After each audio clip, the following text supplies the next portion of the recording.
Hi everyone, this is John. I'm in Yosemite. Just behind you is Yosemite Falls, and I'm setting up for a shot for that. I'm just in a parking lot actually. There's a quick pullover and easy view. I've been here for 2 days. Yesterday I was expecting to do more photography with a film camera that I found. It's a Canon Rebel X. Someone gave it to me a long time ago. They just found it in their closet. I threw it in my closet and it's been there for a few years. But I thought I would just try some film while I'm here. So I wanted to try something a little different. The film I'm using is Kodak Gold 200. I've never used that before. Back when I was shooting film, I just assumed that was like sort of like the cheap film you find at Walmart, which you can no longer find at Walmart. Now you can find it online or at camera shops for more money now because it's popular. I spent $40 for 2 rolls, so I'm setting up real shit. I'm waiting for the sun, so I'm doing a shot real quick. I'm at in the sunlight. It's metering at f8 for 500th of a second, so I'm doing that. There you go. So the reason I'm using this camera is because I already have Canon lenses. They're good lenses, so I thought I'd give it a shot. So just follow me around. I'm gonna go around the valley for a little bit. Actually, there's a cool peak getting sun right now, so I'm gonna set up for that. Bring you with me. Let's frame it within some trees.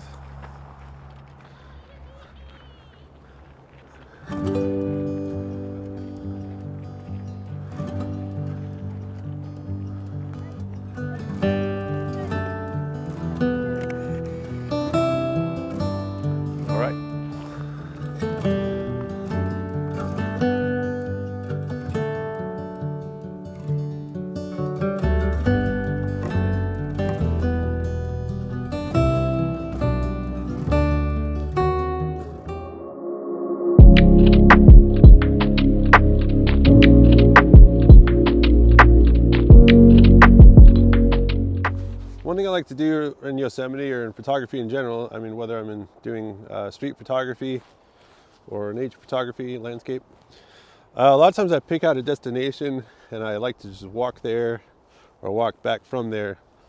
And Yosemite Valley, there's so many options here. You have Yosemite Falls over here, 𝗚𝗵𝗿𝗀's that way, Half Dome's that way, and they're all like these magnets to photograph, where I feel like you see them, you just have to jump out of your car and photograph.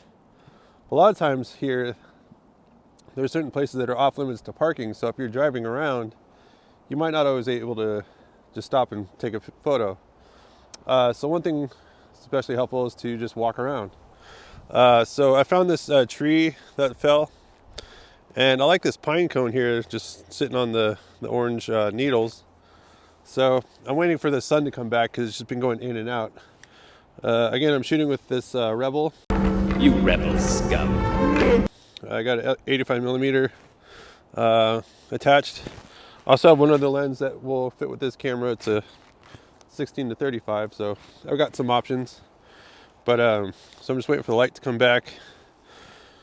I'm set at 2.5 aperture, and it's saying I'm overexposed at 1,000th of a shutter speed.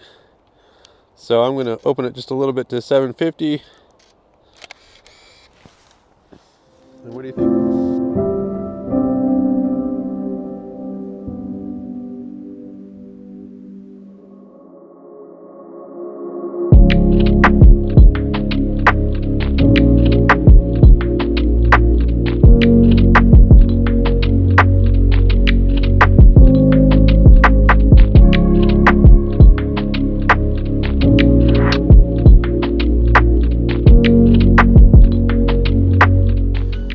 One thing I encourage trying to do is multiple angles, especially with film. You can start to be a little choosy. The 35mm, I had this film teacher that when I was learning film, he would say film is cheap, shoot away, because you got 36 shots to a roll. Where like medium format, depending which camera you're using, you can get 6 shots or 8 shots, 10 shots, depends. It all depends. But it's pretty limited. So it makes you get choosy.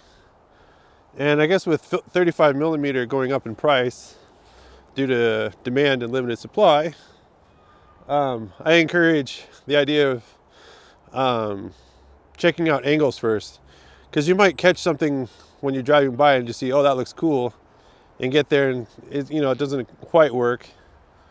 So as you can see, the sun's spotlighting this area, and it's backlit because you see the branches, the lights behind it, it's backlit. And to me, it creates more dimension, which I like to have in my photos as a sense of dimension. Because sometimes if the light's just hitting everything straight on from behind you, it could be flat, which, if that's what you want, obviously you shoot it. But this is my photo. So I'm gonna go look around over the other side of these logs just to see if there's a composition, and then just wait for the light. That's where I started. So I'm just looking here. There's this cool fallen tree.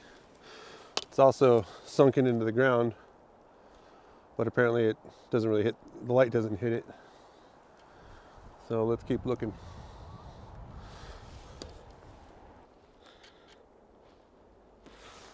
So as I was walking around this trunk, I noticed this spot right here. Just thought it looked cool. So going for that. I'm at let's see, I do f8 at I'll do f5.6 at 1/25th of a second. I'll bring it up just a bit, 90th of a second. Yeah.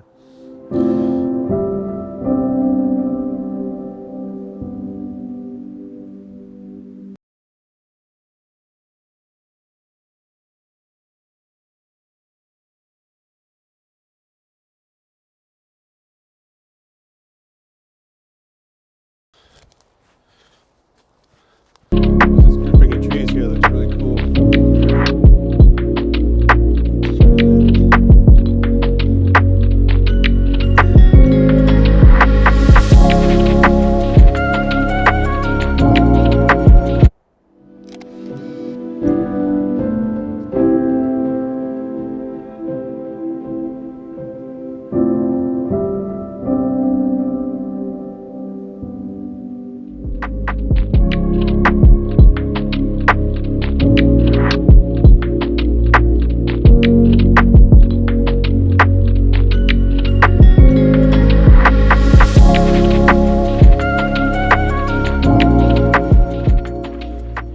So my main point for this part of the trip was to come out and photograph along the river, and I kept seeing this area.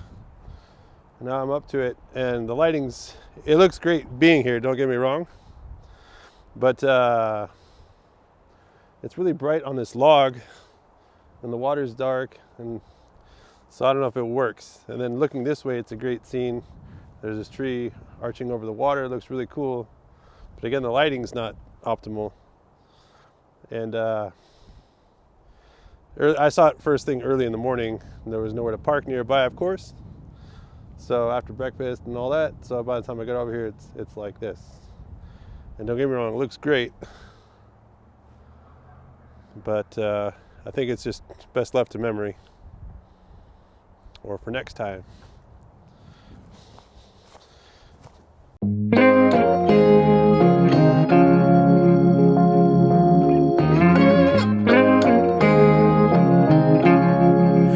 Whenever you're down, out in the cold, faithless and dark, your story's untold. Come take my hand and walk there with me. I know. So for this next shot, I'm set up on a tripod with the Rebel. Behind me, if I bring in the exposure, is Half Dome, the river. Man, I look sleepy. So, that doesn't change much at all. Anyway, so I'm set up on a tripod. I put an ND filter on it to give that a shot. Most people, when they photograph this view of the river with Half Dome up there. They do it from this bridge that's up here, and probably for good reason because it's easy to get to. Down here, you go through a little gulch. Gulch, is that a word? Anyway, there's a spot where there's a big dip. There's nowhere to park, so there's no people here. There's no signs saying off limits or anything of that nature, so I'm out here. But I feel a little nervous because the only footprints I see out here are like bear footprints and cougar poo prints. I guess they do poo out here, but anyway. So I don't feel like I'm alone out here, even though I don't see anything. Anyway, so I'm going to set up a shot. I'm set up at f16 at 1 second, smooth out the water a little bit, and we'll give that a shot. I'll put it on a timer, 10-second timer. Accidentally did the flash. So I'm on a 10-second timer, and it's not very quiet. It beeps, so I'll spare you the beeping. Here's the image.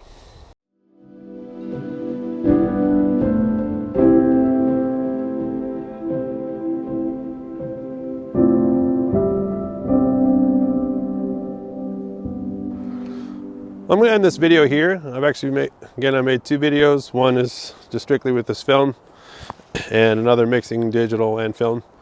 As always, if you have any comments or questions, leave them down below. Feel free to subscribe. Not every photo I've shown in this video I showed myself making, so I have a link down below to see more photos if you're interested. I'll see you next time. Bye.